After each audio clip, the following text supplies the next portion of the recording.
nós podemos iniciar a apresentação com a definição. O que é saúde? Para depois definirmos o que é doença.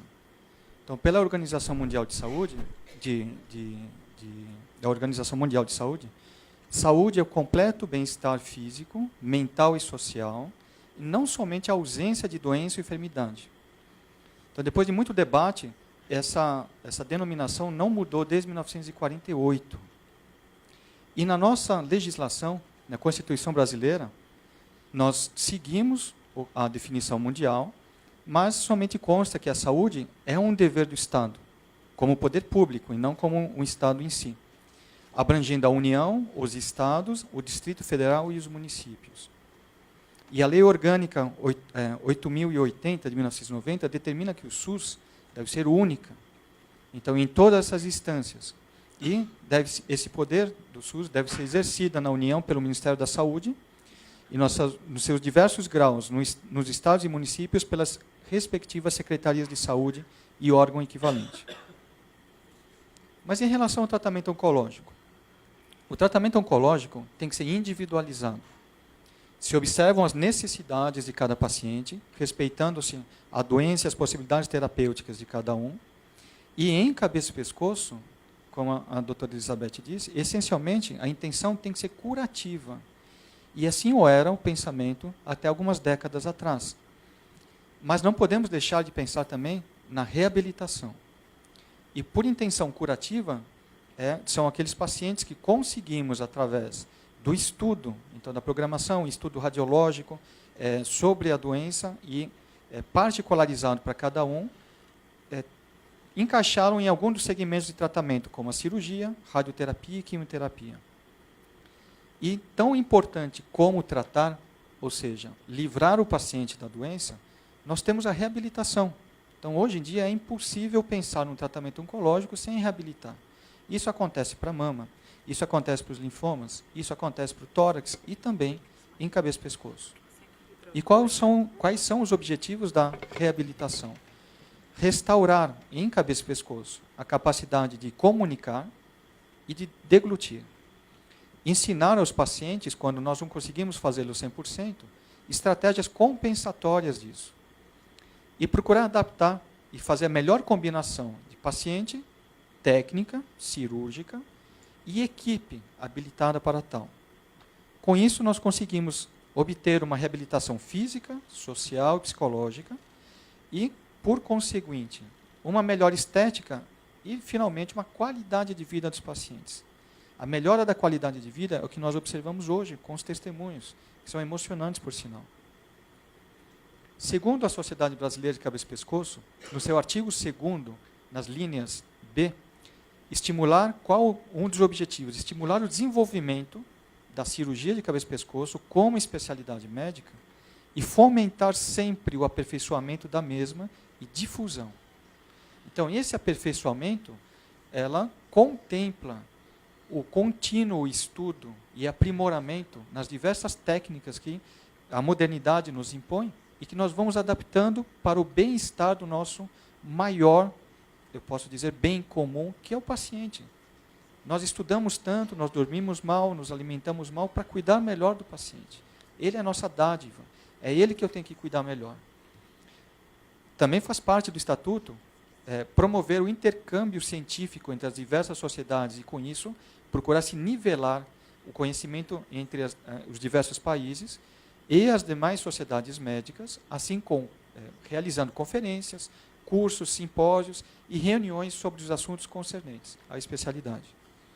E também fomentar e procurar discutir juntos a entidades governamentais os programas de saúde pública no âmbito da especialidade. Como nós podemos mudar? Aqui a sociedade tem um papel fundamental. Então nós temos que discutir, tirando o âmbito político que nós vivemos hoje em dia, mas isso, em cada década, tem que ser discutido com os diversos órgãos pertinentes, de que maneira nós podemos melhorar a saúde pública.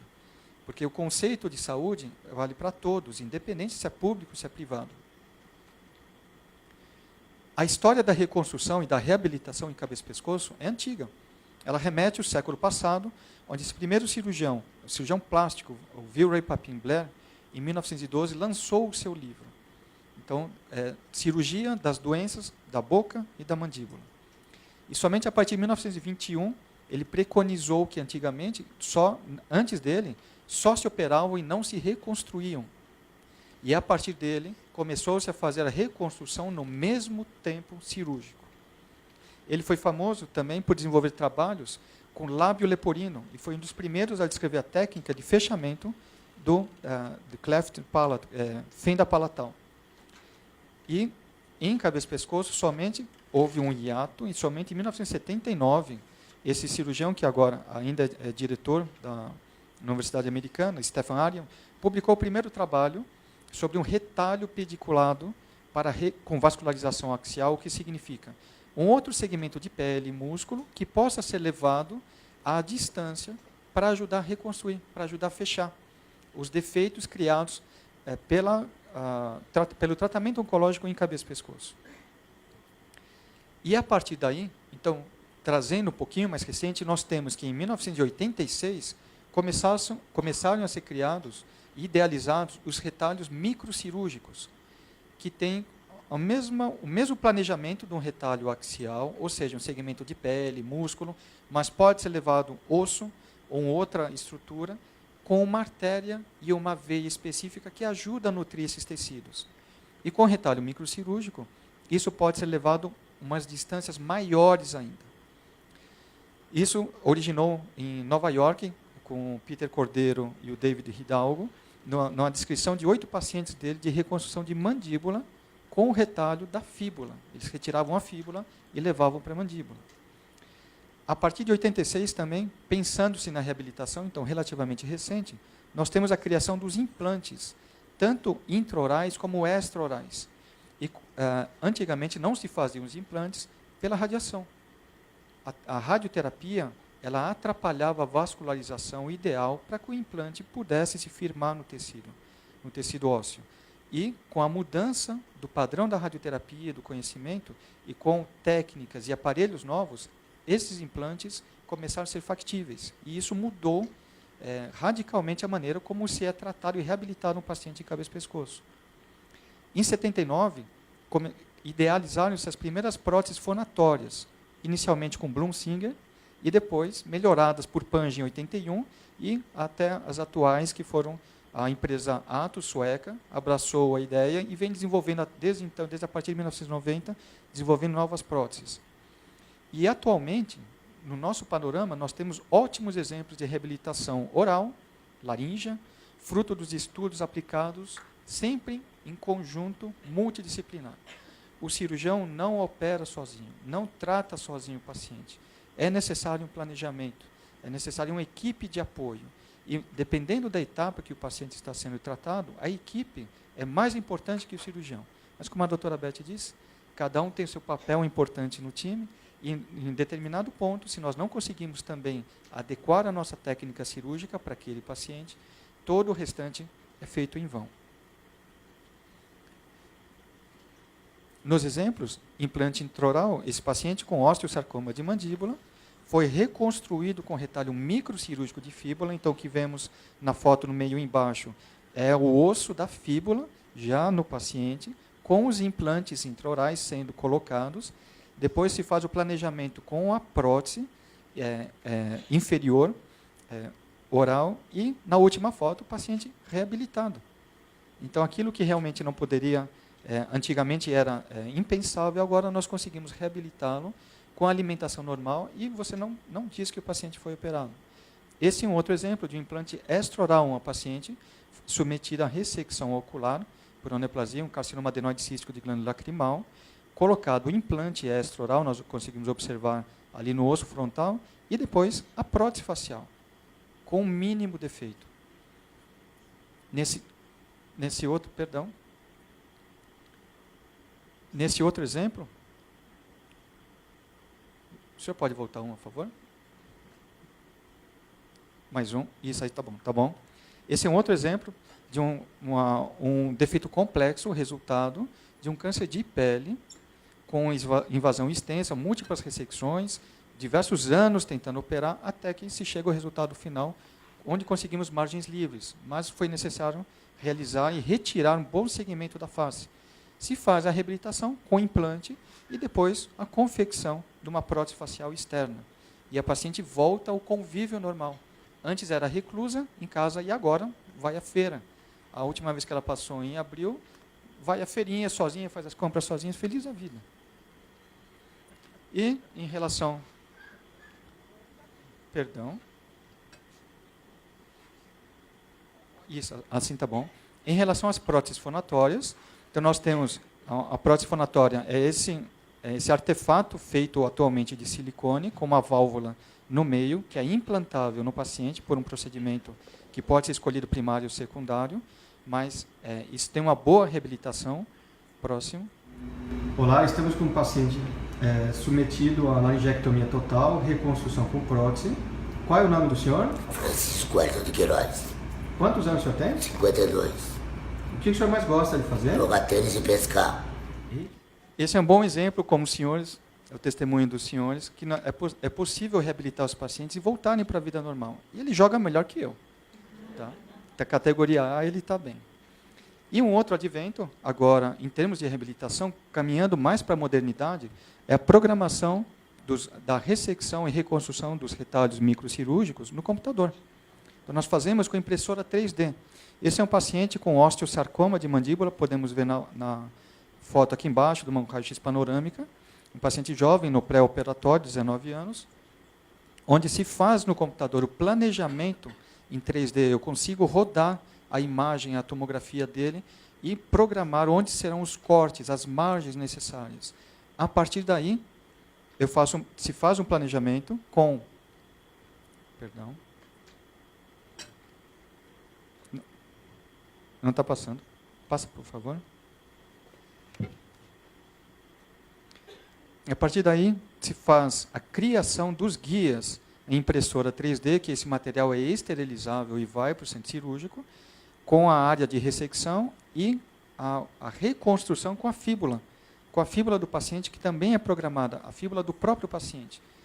E na última foto nós conseguimos observar como será o esquema montado depois, mantendo os mesmos ângulos, mantendo a mesma distância, a oclusão, sem nenhum outro problema. Próximo. Então, do virtual para o real. Nós saímos do computador e passamos a execução no centro cirúrgico. Essa é a programação. É montada a prótese em 3D, levada no centro cirúrgico. Os fios guias que vão determinar a reconstrução, as áreas de corte, como eu vou montar esse retalho microcirúrgico. Próximo, por favor. O paciente no POI, depois alguns dias ainda internado, e no pós-operatório. Já passado um mês, exatamente 30 dias da cirurgia dele. Pode passar, por favor, não está pegando. Então, qual é o futuro da medicina?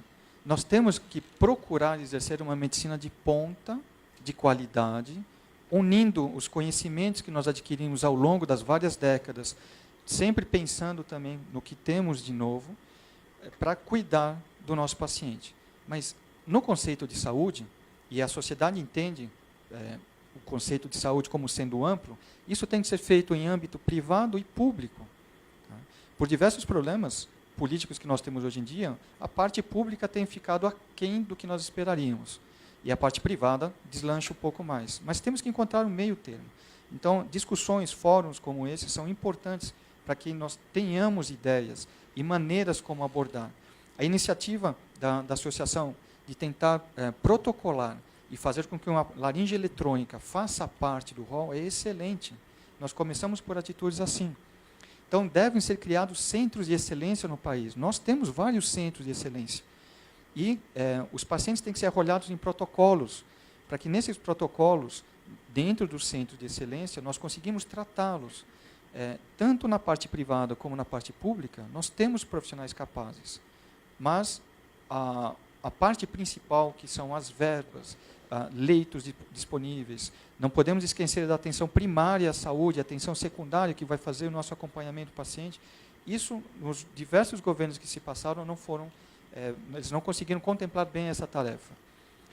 As pesquisas que foram deixadas para trás há alguns anos, elas têm que ser retomadas. São a partir de pesquisas como essas que nós conseguimos obter a medicina de ponta em nosso país. O Brasil tem uma qualidade ótima de medicina. Uma qualidade ótima da medicina. E que isso serve de inspiração para outros países quando nós vamos falar lá fora. Então, como organização e sociedade civil, nós temos que dar atenção a esses detalhes e procurar cobrar de nossos governantes políticas sérias, mas não que fiquem no papel, que sejam realmente implementadas. E nesse sentido, a sociedade tem seu papel fundamental. Ela apoia o cirurgião e apoia a sociedade civil, com embasamento junto aos órgãos fomentadores públicos. Então, muito obrigado pela atenção.